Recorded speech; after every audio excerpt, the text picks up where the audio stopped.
It will be available. Oops, I have to hit that. It will be recorded and it will be available on YouTube in about a week or so. And just real quick, New Knowledge Adventures is all volunteer driven. It was established in 2015 in the Treasure Valley.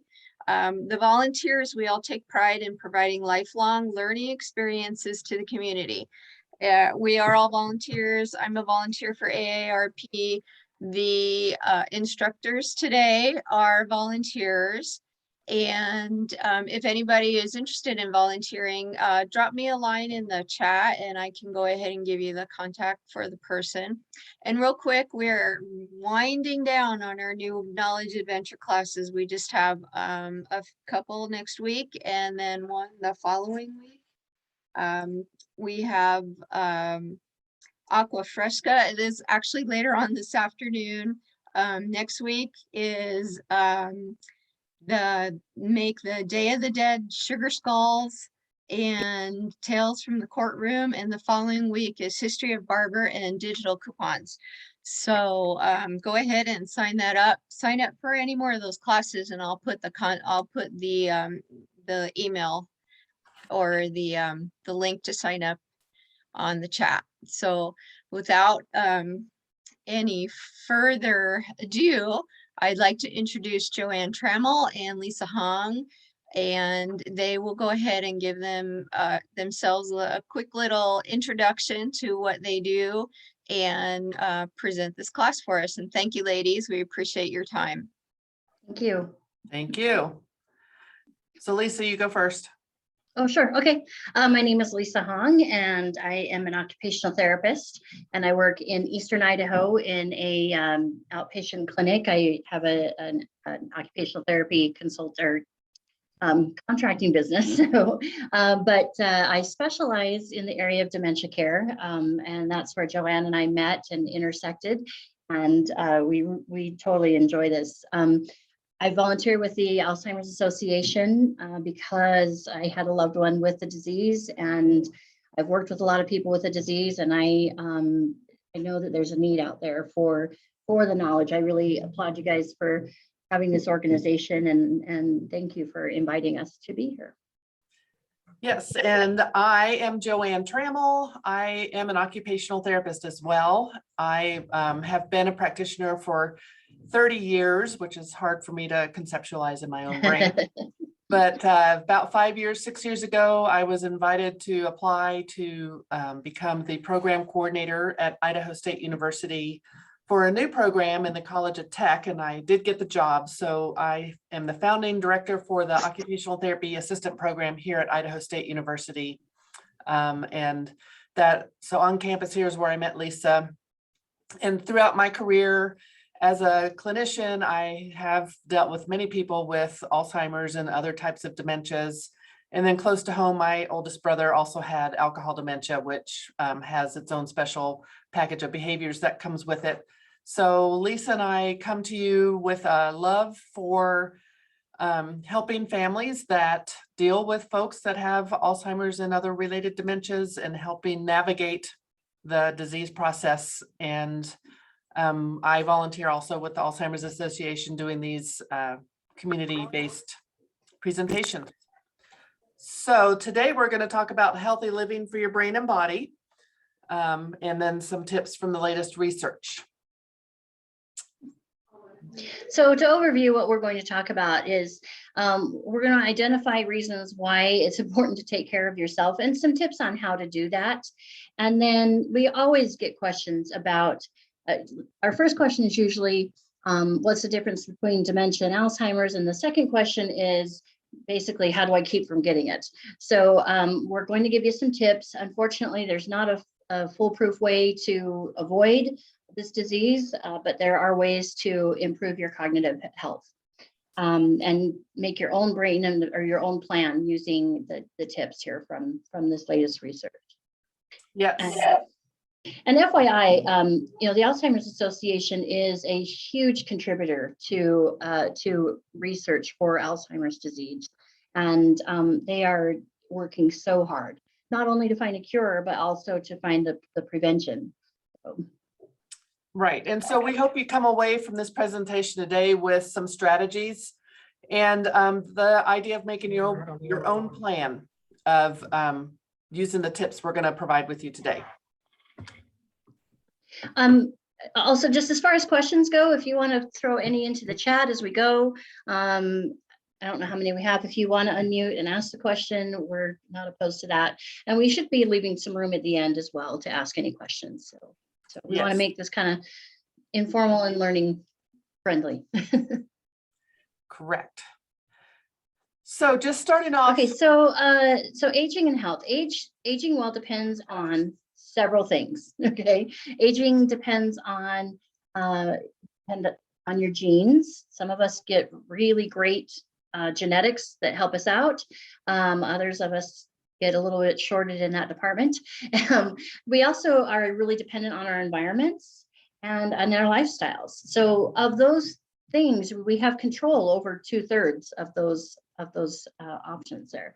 So lifestyle choices can keep your body healthy and your brain healthy. Correct.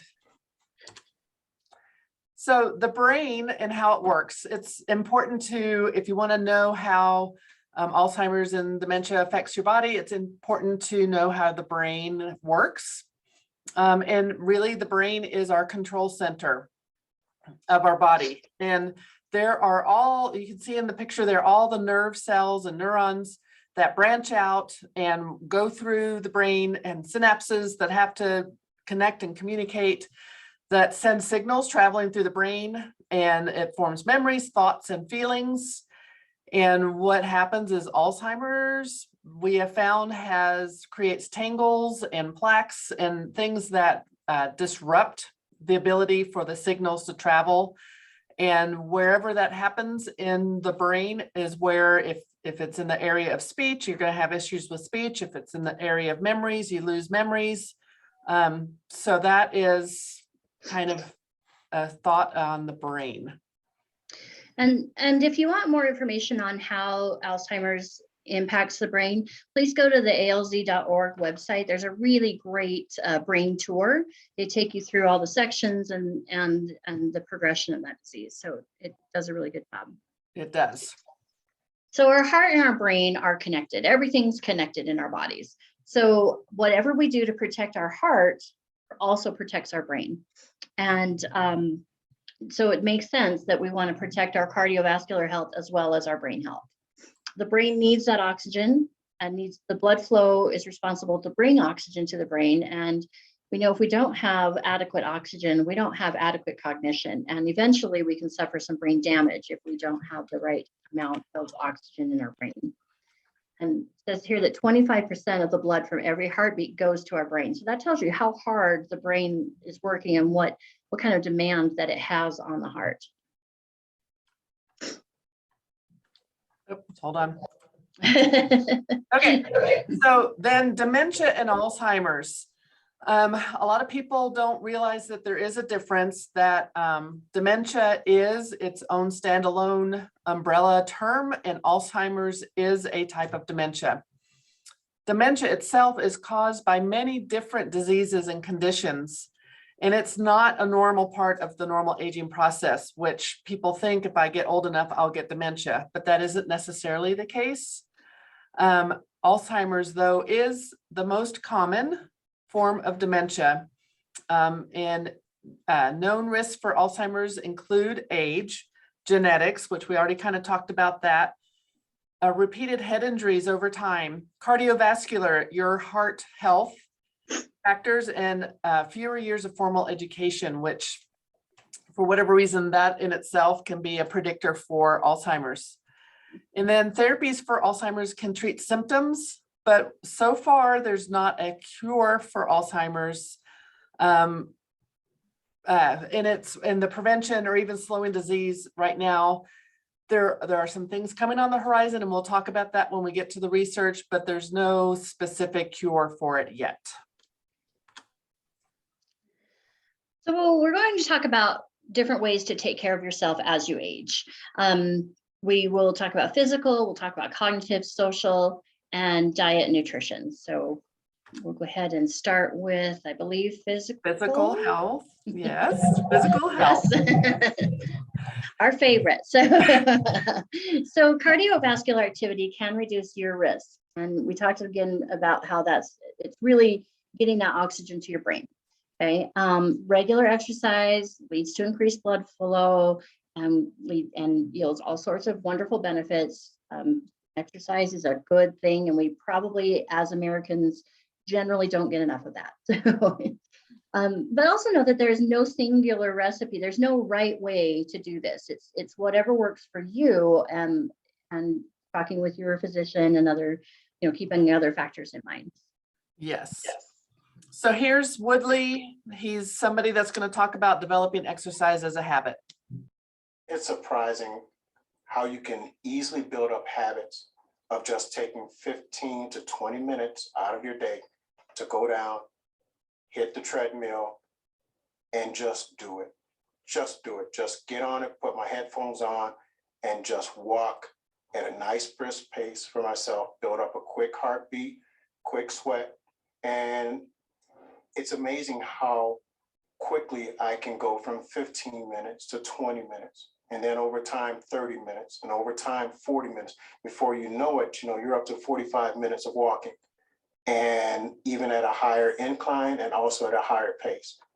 And again, it's all about incorporating habits in the choices that we make. So what Woodley's talking about is building up exercise, and 45 minutes can sound like a really long time, but evidence has shown that even if you get 10 minutes here and 10 minutes there, it's over the course of the day that it all combines together to be helpful to your cardiovascular system. So a lot of times in home health, what I would tell my folks is when a commercial comes on TV, get up and move, take some laps around the house if you can't get out, go up and down the stairs a few times, stand up, sit down. There's all kinds of ways that we can get a sedentary body up doing things that get the blood pumping through our body and carrying the oxygen to our brain to help keep it healthy. Were you going to say something? Oh yeah, you don't have to take up marathon running in order to get that cardiovascular, but we do need to do some sort of activity that gets your heart rate up a little bit. And like the slide here shows, is do something you like. So it doesn't have to be running a marathon. It can be walking. It can be riding a bike, swimming, but start out small and work up. If you don't do something you like, you're going to quit. Getting friends to join in with you, having accountability is something that's helpful also. Most definitely. And do please talk with your physician if you're at all concerned about how to start or how much you can handle, or if you have any other kind of existing condition that will impact that. But other things that we can do, we can stop smoking and avoid excess alcohol. There are some benefits, studies say, to alcohol in moderation, but also getting sleep and managing your stress. Those are huge for brain health. And we don't always think about that when we think about physical exercise, right? But sleep is huge for our brain and cognitive development. Absolutely. We also want to look at any brain injuries. We find that repetitive concussions can weigh into that. So we just keep yourself active and healthy. Right. And so talking about going to the physician, so things that we can find out by doing that is monitoring numbers like our blood pressure, which just happens to rise over time as we age for some people, blood sugar as well. Both of those numbers are things that will affect the cardiovascular system and potentially deprive your brain of oxygen. Weight and cholesterol are two things also that just make us predisposed to having a stroke or having a vascular type dementia if we don't keep control of those things. So then moving on to the next piece of the pie is diet and nutrition. All right. So again, what's good for the heart is going to be good for the brain. So nutritious food is fuel. And we already saw that we like 25% of the blood going up to our brain, it's bringing not just oxygen, but the nutrients that we need. So following those dietary guidelines can reduce your risk for heart disease. This is a good thing to do a little bit of research on. We don't want to just take the first fad diet that comes onto Facebook, but do talk with your physician. If you have any questions, nutritionists are available and very well versed in all of this. So here's a nutrition expert that's going to talk. Foods that have been shown to lead to healthy aging would be fruits and vegetables, and in particular green leafy vegetables and berries, as well as limited intake of high-fat food items that you get through high-fat dairy and cheese and red meats, and also healthy vegetable oils. So this would be olive oil would be a good example, have been shown to reduce your risk of heart disease as well as dementia. So we are what we eat, and here are things that you can do, which is eating colorful. Color is a big thing with diet and nutrition. So vegetables that are of different colors, if you can get away from staying all in the greens and adding some reds and some yellows is a good thing. And the same with fruit. Nuts, beans, and whole grains are great for protein and just overall health. And then lean meats like fish and poultry, although today they're making more red meats that are leaner. If you have somebody that grows their own beef and knows how to cut out some of the saturated fats from beef, you can get into some leaner meats that way. And then vegetable oils, the olive oil is the best though. And then we want to avoid the saturated and trans fats. So that's your prepackaged foods. That's your bag of chips that are going to have the trans fats in there. Processed foods. So you're, while it's so convenient to have a TV dinner in the freezer, it's processed and they're adding extra things into the TV dinners that to make them taste really good. And those are the things that can affect our cardiovascular system. Solid fats, sugar and salt, the things that we love to add to make food taste better. Deep fried foods and unhealthy fast food. So it's going back to the foods of, nature, fresh fruits and vegetables, lean meats that we're cooking ourselves, if at all possible. And I'll just give a plug here too about my husband and I started doing some of those. We did like a HelloFresh thing, and I loved it because it gave us new ideas. It brought in some of those fruits and vegetables that we weren't normally eating. So there's really some good creative ways to bring in those things, and you can have fun while you're doing that. And so it doesn't have to be like a drudgery. Oh crap, I have to eat this icky vegetable. When we want to, other things that we can do is we can look at dietary supplements and vitamins. Again, do your homework on these, okay? Talk with your physician, talk with your pharmacist, and get your information from reputable sources, something like a Mayo Clinic or something like that, not just the first fad that pops up on your Facebook feed. Then the next piece of the pie is cognitive activity, our brain. All right, this is what we know. Oh, sorry. We know that if we keep our minds active, we form new connections in all of those branches in the brain that we saw on that previous slide. Cognitive activity encourages blood flow to the brain. Mentally stimulating activities may possibly maintain or even improve cognition. And then engaging in formal education will keep your brain healthy and can provide protection against developing dementia. So it's just coming up with ways to keep the brain engaged. And the formal education doesn't mean you have to, go back to college or, pursue a degree or anything. It can be exactly what you're doing now, picking up these new classes, new activities, things that engage your brain, make you think a little bit. So. Well, and as we engage our brain, it makes us feel more spry and want to get up and move, and it can just start the whole triangle of getting things moving. Right, and it'll go into the social aspect as well that we'll talk about in just a minute. Yeah.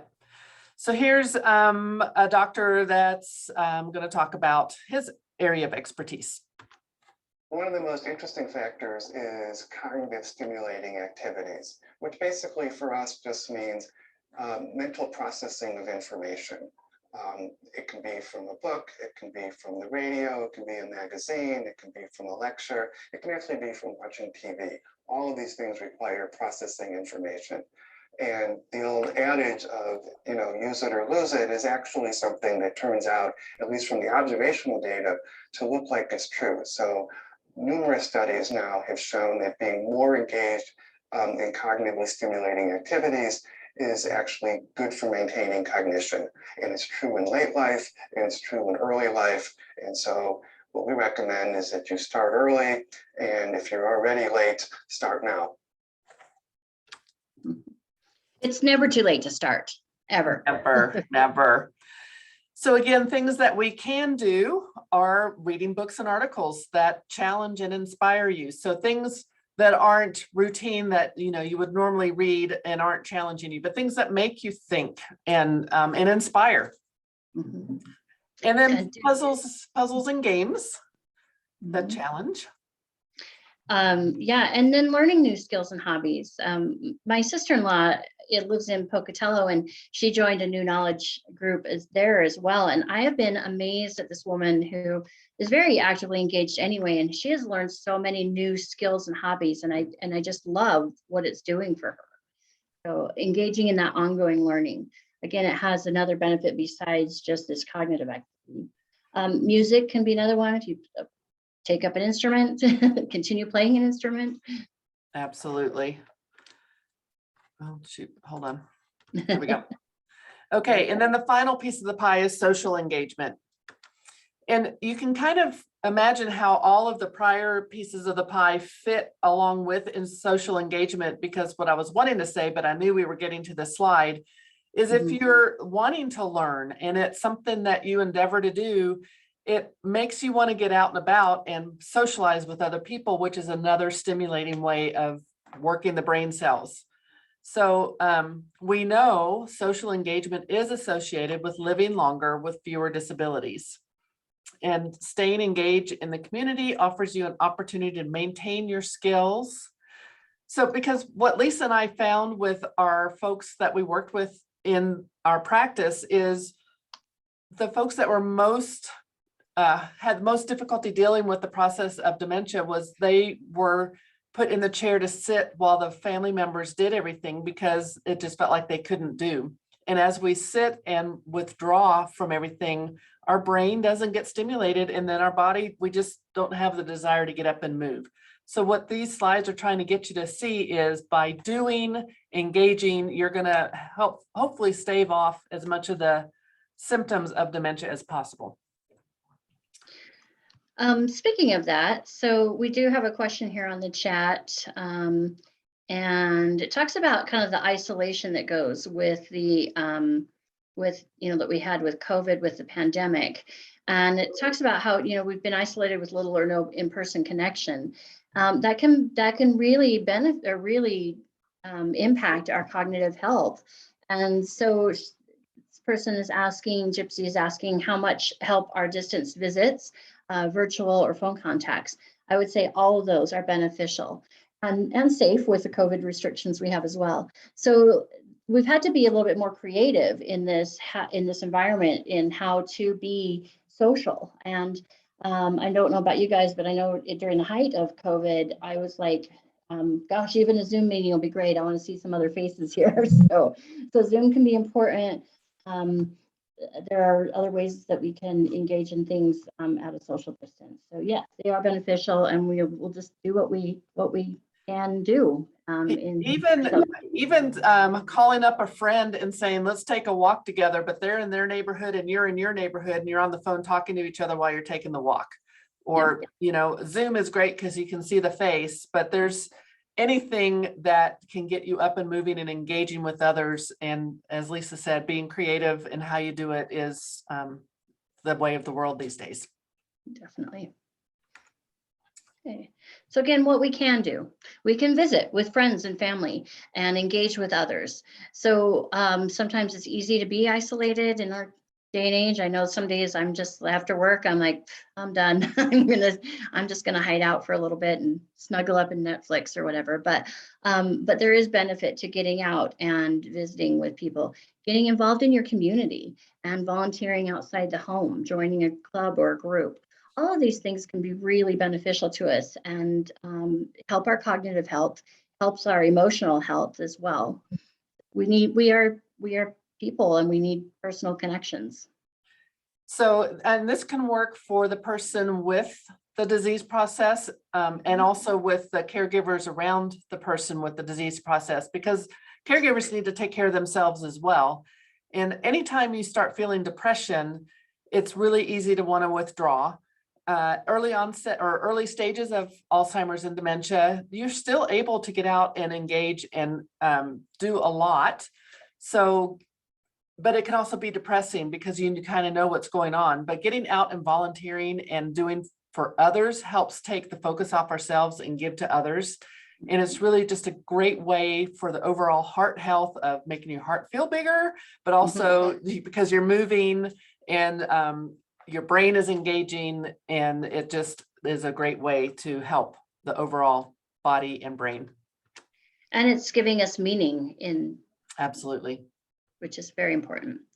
So we need to put all these pieces together because we are not segmented beings. We are whole people. So putting the 4 pieces together, get moving, eat right, keep your mind active, and stay connected with others. We combine all of those to achieve those maximum benefits.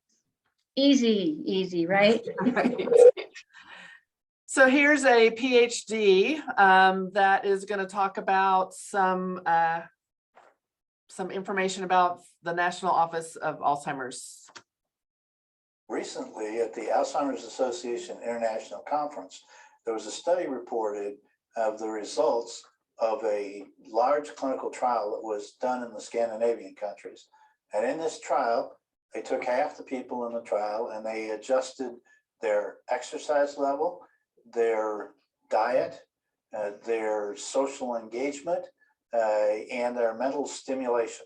They developed programs for each one of those variables, changed all of those for the people that were in the test group, and the control group just lived as they had been. There is a tremendous benefit to doing studies where we make changes and observe after the fact. That's a much stronger study than just observing people and trying to make judgments after life has changed for them. To my mind, one of the things that this has done is it's changed the force of recommendation that we might make around the benefit of these interventions for prevention of Alzheimer's disease or for brain health.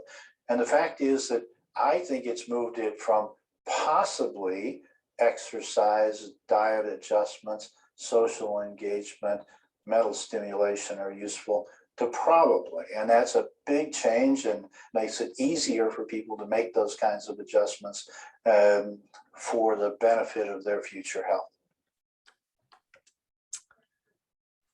Okay, so Rick was pointing out that Dr. Thies, I think is how you say his name, is referring to the pointer studies. Yeah, which the Alzheimer's Association has been doing some studies on these things. And so, were you going to say something, Lisa? Nope.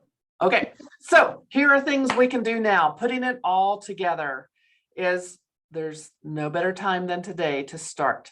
But start small and build, like the guy in the very first video. He started out at 10 minutes and ended up eventually at 45. But don't let 45 overwhelm you. Just stick with what you can do and be consistent with that. And doing something that you do enjoy will help you stick with what you're trying to do. The healthy choices, I'm telling you, it is so hard when you've had a long day and you're hungry and you have a drive home and McDonald's is right there. But it's really important to try to decrease the fast food shopping and plan ahead and have some carrots and celery sticks and, you know, peanut butter you can dip them in or something like that in the car that will allow you to bypass the fast food. Sure. And get support from others. You know, it's a whole lot more fun to compare and also to keep each other honest when it comes to doing it. Don't beat yourself up. If you only doing 10 minutes, then you did 10 minutes and that's awesome. And again, do things you enjoy. I hate the gym. That's not my favorite thing. But I sure like to take my dog for a walk or play volleyball with some friends. So those, you know, doing what works best for you is important. And I found a virtual through the Roku on my TV. I found a app that I can download. I do have to pay, I think it's $5 a month, but it's called Walk at Home. And it's on the TV, but they take you through the paces, and there's all different levels. So you can walk for 15 minutes, 30 minutes, 45 minutes, and they have other people there. And it's, for me, it's a way to still move and get cardio exercise, but I don't have to go out in the cold to do it. So there's all different ways that you can get it done. Mhm. And if you can put this together by, you know, learning a new activity, take up a new hobby that's active, you know, I took up archery a little bit ago, and I'm not very good at it, but it's fun and it's new. So so then you can kind of combine those different pie pieces together. So the name of the app I was talking about is just called Walk at Home, and it's through Roku. So when we're talking about the things that pop up on Facebook about, you know, dropping body fat or increasing brain health or whatever, just know that when it's too good to be true, it really probably is not true. I was just talking with my doctor about healthy weight loss ways and, you know, over-the-counter type things. And he was saying that his mother-in-law is just constantly after him of different things she'll see about, oh, this one looks good. And he'll be like, look at the research. So this research study had 3 people and this one had 10 people. So you need to really consider the richness of the research that they're saying, that it's evidence driven, that this particular thing will help you lose weight or have better cognition, just by the value of the numbers that they have in the research or how many studies are actually done. If there's one study that has 10 people, it's not a good study per se. And if you have questions, please, you know, talk to your doctor's office. If you can't talk to the doctor, him or herself, you know, talk with their staff. That's what they're there for. They know this stuff, and look at those reputable sources. So, the Alzheimer's Association, again, that alz.org site has some really great research on there. Related to what we're talking about today, as well as to like medications and things that are available.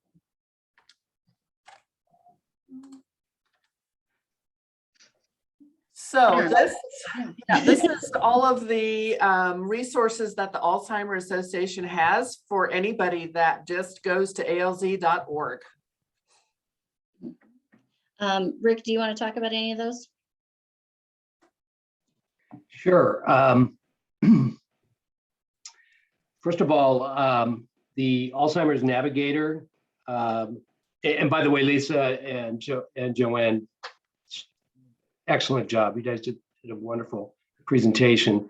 And you had mentioned, Lisa, that how robust, my word, not yours, that the alz.org site is. There's so much information on there, and I always advise people that when they get on there, just whatever they're looking for, just go to the search and put it in, because it's so big and so vast. And there's so many links to other sites like the CDC and National Institutes for Health and many universities where they're doing research. But just a real quick go through this. First of all, the Alzheimer's Navigator, and that's a program that we help, or that will help you map out a plan to approach Alzheimer's. It helps guide you to answers by creating like a personalized action plan that'll have the information, support, local resources, and so on. And then you can share that plan with friends and family, and it'll also give them the information to link them to materials or resources customized for your particular situation. So you'll just go through some training on there. The Community Resource Finder is a program we do in conjunction with AARP. And basically what that is, you can search for local community living service or daycare programs or medical resources or more. Whether you're in your own area or across the country. So as an example, Lisa and Joanne are in Southeast Idaho. If they had a relative in Caldwell, Idaho, they could look up that relative's zip code and it'll come up with all the resources that are available to that individual in that particular area so that they can make arrangements if they need to, or share it with the family, or even share it with, of course, that individual in that area. And again, that's done in conjunction with AARP. It's a wonderful resource.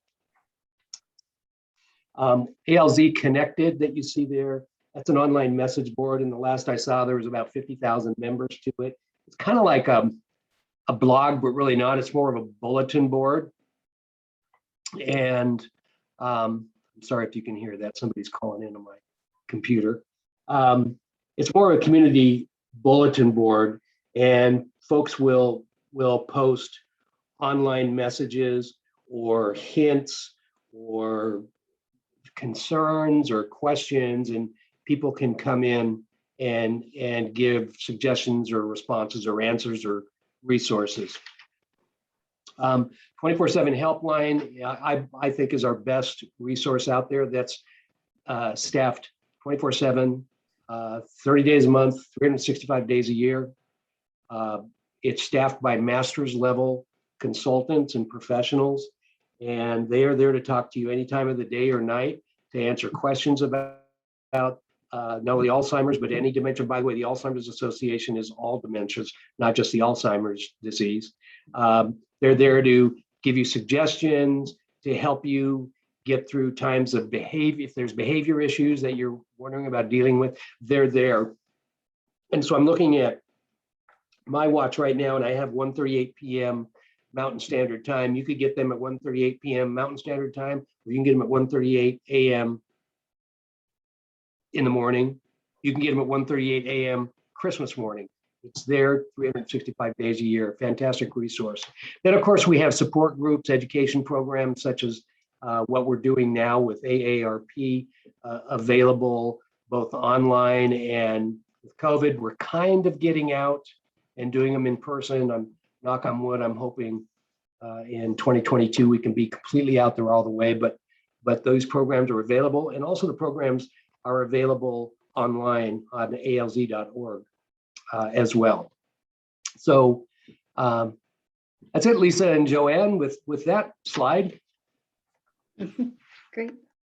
I'm just typing into the chat our contact information. So if you would like to get a hold of either Joanne or myself, we would love to talk with you more about this stuff.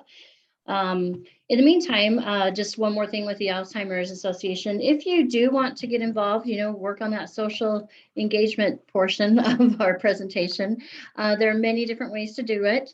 And if you are into advocacy, that's one avenue. If you are into fundraising, we have a place for you. If you like to get out and talk to people, we have a place for you there. So just contact your local Alzheimer's chapter for which I think would be, for everybody here, it'd be for Rick here in Greater Idaho. And yeah. So Lisa, I was thinking there was going to be a slide about the research. We should probably talk about the latest drug that I alluded to, but didn't really talk about because I thought there'd be a slide. Okay. Okay. All right. Hang on. I'm typing and talking at the same time. So, so first of all, like we said, that there is no current drug that prevents Alzheimer's dementia, and there is no drug there is a new drug that is the purpose is to slow it, but that is still very new on the market. very expensive and has very limited evidence yet. So that's definitely one to talk with your doctor about. Most of the other medications that people take have to do with management of symptoms like anxiety or other behaviors, and just general health too. You know, we might be taking multivitamins or things like that. Well, and there's the ones that people are prescribed when they first see some of their doctors, like Namenda and the others that people think are going to help them stave off dementia. But really what happens if you take it earlier in the earlier stages, it can help you retain some cognitive memory type functions. But eventually, if you truly have Alzheimer's or dementia, you're going to move past where that drug is effective. And sometimes people are getting it when it's too late. And so they're not seeing the results and they feel like it doesn't really work. And unfortunately, that's the case with those. But the new drug that Lisa was alluding to shows some promise, but it's just so new that when new drugs hit the market, they are expensive and it's limited on who all can get them. But it is worth talking to your doctor about if it's something you're interested in. And Rick just put in the chat the name of the drug. I have a hard time with the name, but yeah. Aducanumab, or There the you best go. way to remember is Aduhelm. That's the trade name. Okay. I think that we will see, it is a big breakthrough right now because it has been a very long time in coming. We have not had very many promising studies with prevention and slowing progression. So lots that we're learning, and every dollar that goes to the Alzheimer's Association, a portion of that goes to the research. So this last slide shows some additional resources, and the community-based ones I feel like are probably underutilized, but really valuable. Local area on agency on aging, it's called different things in different places, but they have resources for senior centers, which is also on there, where you can get a healthy meal, have that social connection. But the area on aging also can have resources for getting books on tape to your home, or finding out what doctor might be specializing in the geriatric population or with dementia. And then just community park programs are a great resource for classes on exercise. There are some sit and fall proof or sit and exercise from a sitting position, where if your balance isn't great or your endurance isn't great, but you can still do things from a chair to exercise your body. There are some community programs that do that sort of thing. And the same with health clubs and YMCAs and YWCAs. They will tailor to the aging person if there's not already a program set up. And, you can even use, some like YouTube and some other apps. I've done a little bit of like yoga at my house using YouTube. So there's a lot of different resources out there to just get started. And then the national resources are there also. And that's where you might, if you see a study that you think is got a drug or something that you think would be great, you can run it through some of these national resources to see if they have research or information about them. Yeah, so you got anything else to say about those, Lisa? Not really. Just make sure that you're, looking at what's available. We don't have to reinvent the wheel, and there's a lot of information out there. And your doctor's office should be very helpful in some of those resources. Even if they don't know it right off, they can sure point you in the right direction. So we do have some time. If anybody has questions you want to ask, we've had a couple in the chat that we've been trying to answer, but if you have other questions and you want to unmute, we're happy to talk with you.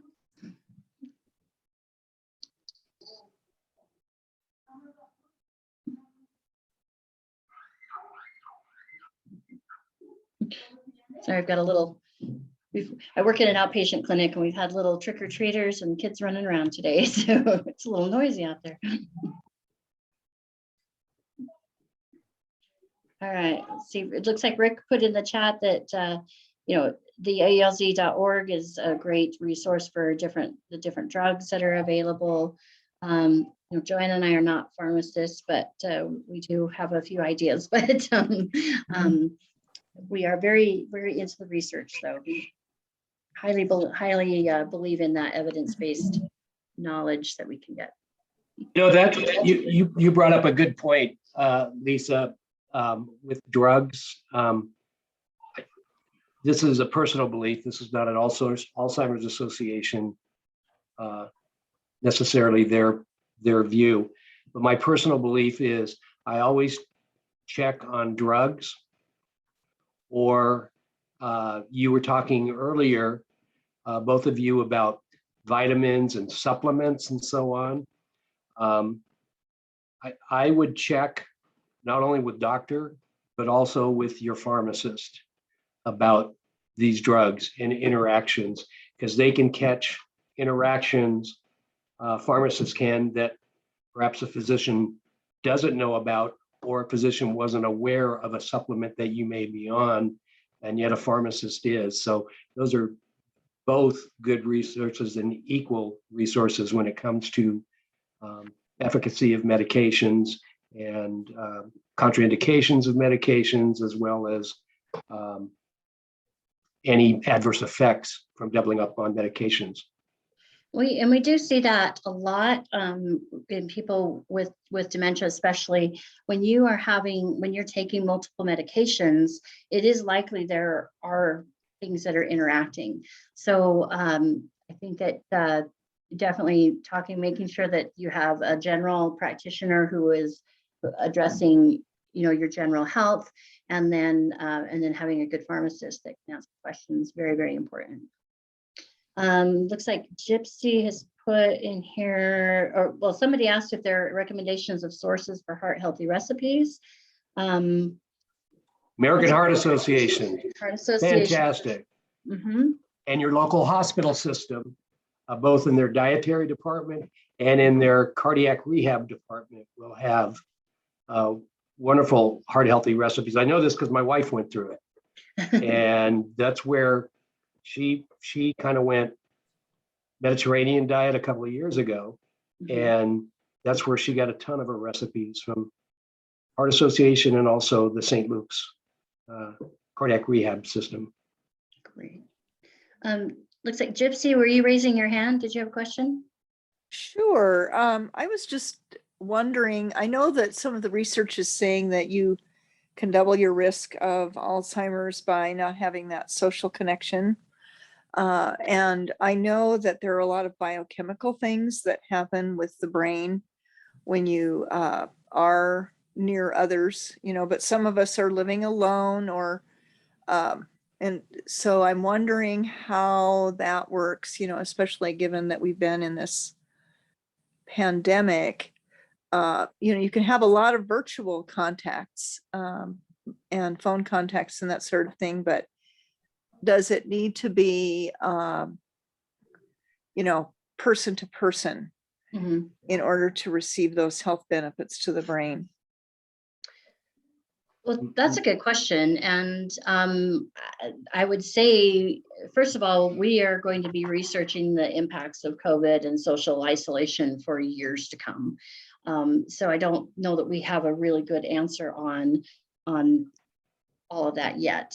I would say in general, virtual is better than none, for sure. But there are definite benefits of having in-person contacts as well. But do those benefits outweigh the risks of COVID or other things? So we need to keep ourselves safe as we do that. Anything to add on that one, Joanne? I just echo, I mean, virtual is better than nothing in it. If you just think about it, just seeing other people helps with just brightening up and getting your blood pumping more, because your heart is swelling again, that you see your friend or your family. I know for myself, during the height of the pandemic, I was, we all were sent home. And then just my colleagues, we would, amongst ourselves, just the two of us, Zoom, and it felt like we were there. And so I would I would venture to guess that it was similar neurochemistry going on, just seeing faces.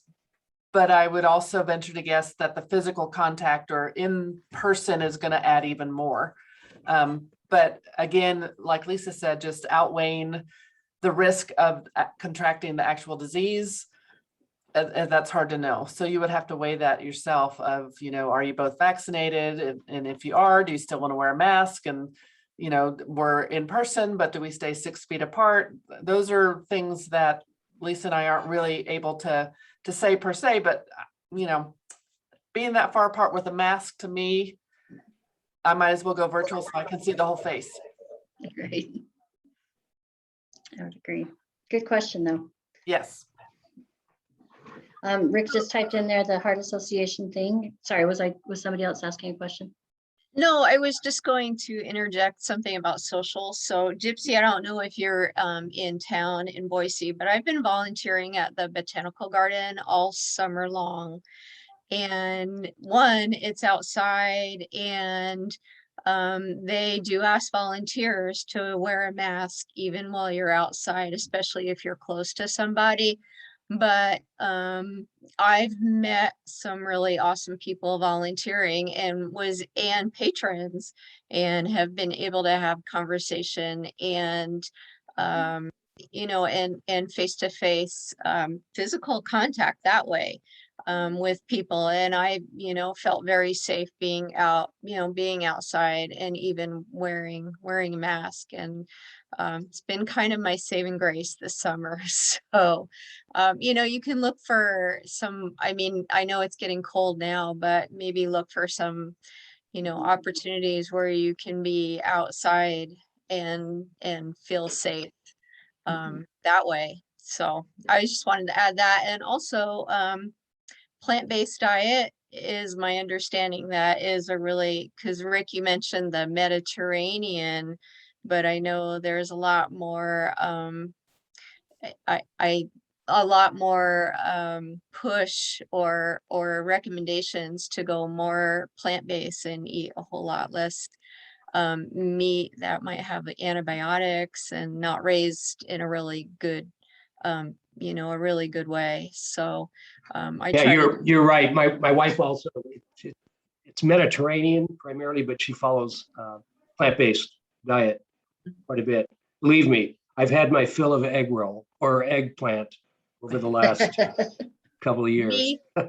Me too. My garden grew a lot of eggplant and tomatoes this year. It was awesome.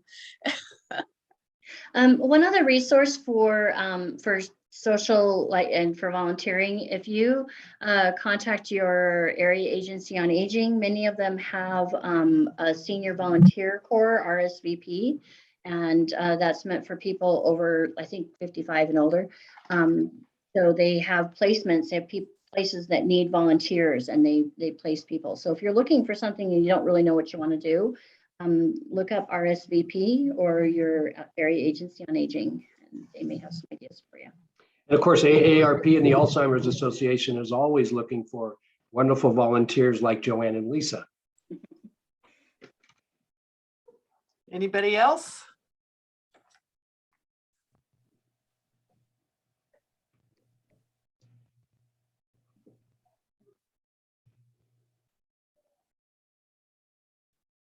Well, if it looks like there's no more questions, we'll put it out there.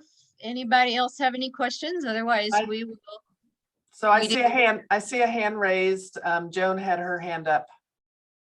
No. No? Okay. Okay, then I guess not. Okay, well, we want to thank Joanne and Lisa and for this presentation and the great information. And yeah, hopefully everybody will stay healthy and try to find joy in your everyday life. If I watch occasionally the Kelly Clarkson show at the end, I think it's at the end, she said something about if your day isn't great, change it. I love that. That's great. So, there's try to find, I know the world's gone mad and crazy these days, but, try to find the good in everything and try to your joy and happiness and be mindful. I mean, I know that's helpful to me, and pet your dogs, take them for a walk. That's awesome. Amen. Yeah, so thank you, Joanne and Lisa. We appreciate your time with this presentation, and Rick too. Thanks for having You're us. welcome. Thank you for having Yeah. us. Yeah, and we'll see everybody at the next event. I did put it in the chat. You can sign up, and hopefully we'll see you again soon in another NKA class. Hopefully we can go live next year. We'll see. That'd be awesome. Yeah, get vaccinated, wash your hands. Hey, All that Lisa, stuff. Lisa, can you stay on? Lisa from AARP, can you stay on for Yeah. just a moment? I can. Mhm. That'd be great. Okay, everybody. everybody, thank you. Have a great day.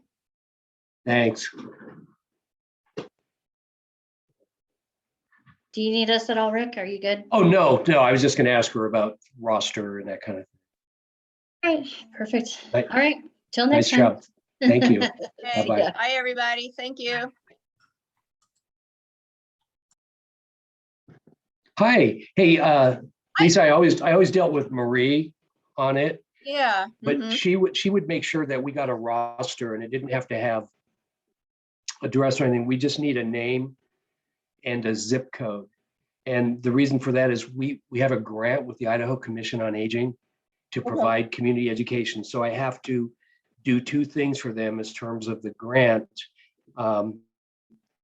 is provide them the roster with the zip code. And the reason for that is we don't use it to really see where we're penetrating. We kind of look for zip code areas that we need to get into. And the rosters will indicate that. Mhm.